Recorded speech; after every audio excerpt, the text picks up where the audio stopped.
Oi, gente, vamos bater um papo aqui. Como nasce uma pandemia e como combatê-la.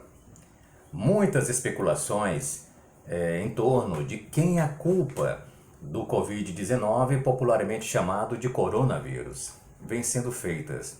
A última e mais importante foi uma série de posts do deputado federal Eduardo Bolsonaro se referindo ao sistema comunista da China de ser o responsável, de quebra ainda criticou os russos, fazendo uma analogia com Chernobyl. Isso, claro, causou uma crise diplomática entre os países e, mais uma vez, a velha retórica de criar uma confusão atrás da outra para tentar esquecer o erro da anterior. Só que dessa vez não vai dar certo, não vai funcionar, pois o prolongamento da quarentena, o colapso já dito pelo Ministério da Saúde, a quantidade de gente que pode vir a morrer, vai sim cair na monta do governo. Muito em parte pela forma irresponsável que o governo tratou do assunto. Mas vamos às informações sobre como nasce uma pandemia e como um líder deve agir para evitar que sua nação se contamine e, sendo assim, evitar quarentenas e prejuízos econômicos incalculáveis. Em pesquisas feitas, pude ver que o que aconteceu na China poderia facilmente acontecer aqui no Brasil ou em qualquer lugar do mundo. Esse poder de consciência é importante para o entendimento desse processo. Explico. O foco da pandemia na China nasceu em Wuhan, onde existe uma feira clandestina de pássaros. Fala-se também num tipo de mercado de animais silvestres chamado de mercados úmidos. Essa é a tradução do mandarim para o português. Esses mercados criam animais silvestres que são tratados e abatidos de forma muito cruel. Geralmente atende gente rica que gosta de comidas exóticas, mas pessoas humildes também mantêm essa tradição. This food market in Wuhan. Out of the first 41 patients, 27 had been here. It wasn't conclusive evidence, but Chinese officials quickly shut down the market. They had seen this happen before at a place just like this. Health officials are trying to get a grip on an alarming outbreak of SARS. The virus originated in mainland China. Has spread across the country. The disease had been festering for months in southern China. In 2002, a coronavirus had emerged at a very similar market in southern China. It eventually reached 29 countries and killed nearly 800 people. No Brasil, relatos de estudantes de que, num congresso de biologia, um palestrante fez uma explanação sobre tráfico de animais, mostrando vídeos de uma feira em Manaus em que eles vendiam várias carnes de animais exóticos. Aqui no sul da Bahia, somos acostumados a ver e ouvir comentários a respeito de pacas e tatus. Ou seja, a pandemia poderia ter nascido aqui.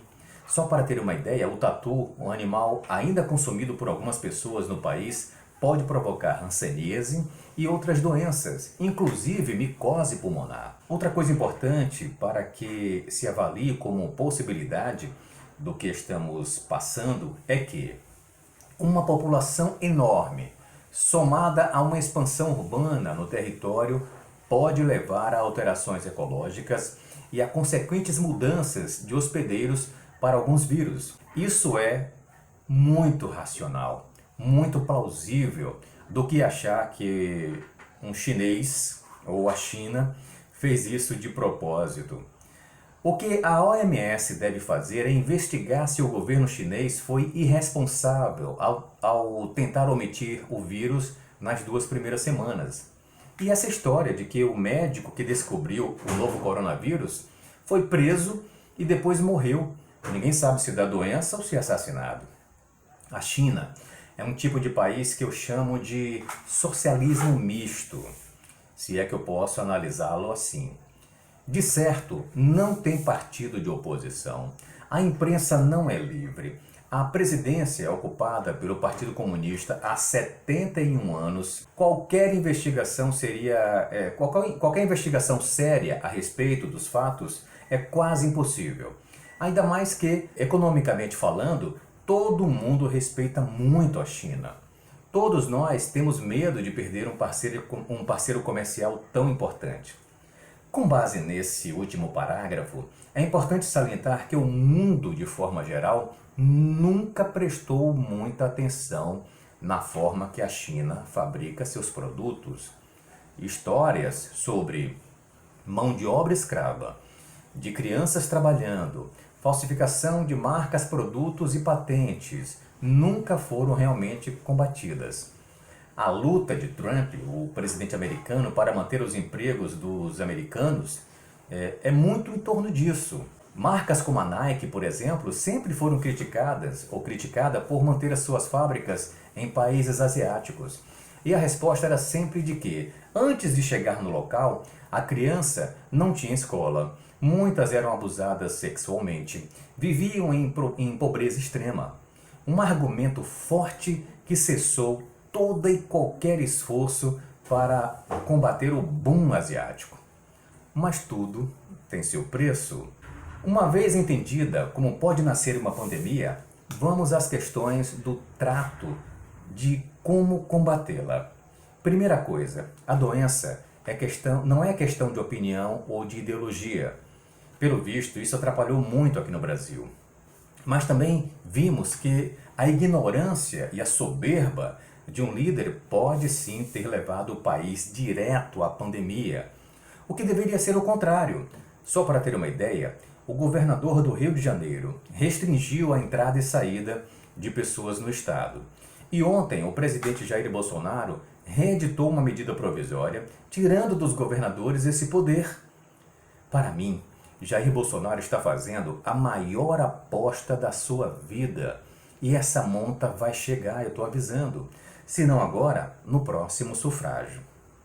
Só ontem, depois de 80 dias de descoberta do primeiro caso, o governo brasileiro informou que vai comprar 10 milhões de testes rápidos para diagnósticos do Covid-19. Só ontem, o secretário executivo do Ministério da Saúde informou que vai seguir o mesmo protocolo da Coreia do Sul, onde não tem quarentena, o número de infectados é grande, mas o número de mortes é muito pequena. Ou seja, a eficácia no combate ao novo coronavírus, o Covid-19, é o velho e bom diagnóstico precoce. E para isso, esses testes são fundamentais. Vejam outro exemplo, o da Alemanha. O Brasil tem uma curva parecida com a da França e da Espanha, que não é tão grave quanto a da Itália, mas também não é tão boa quanto a da Alemanha. E o que a Alemanha fez? A Alemanha não declarou quarentena ainda, disse que se for necessário vai declarar. E, no entanto, veja bem, prestem atenção nesses números. A Alemanha tem cerca de 14 mil casos confirmados, é um número de casos altos. Entretanto, ela só tem 42 mortes. 14 mil casos confirmados e 42 mortes. Para ter uma ideia, a França tem mais de 9 mil casos confirmados e 243 mortes, ou seja, bem menos casos confirmados e muito mais mortes. E a Espanha também, mais de 17 mil casos confirmados e mais de 800 mortes. Então, a Alemanha tem muitos casos confirmados proporcionalmente e poucas mortes. Por quê? Porque a Alemanha está fazendo mais testes. A Alemanha está conduzindo 160 mil testes de coronavírus por semana. Muitos países europeus não realizaram esse número de testes ao longo de toda essa pandemia. Então, vamos começar a tratar o problema certo de maneira correta. Bye, bye. Você em pauta. Você em pauta. Lentes e armações, seu look da Clube dos Óculos.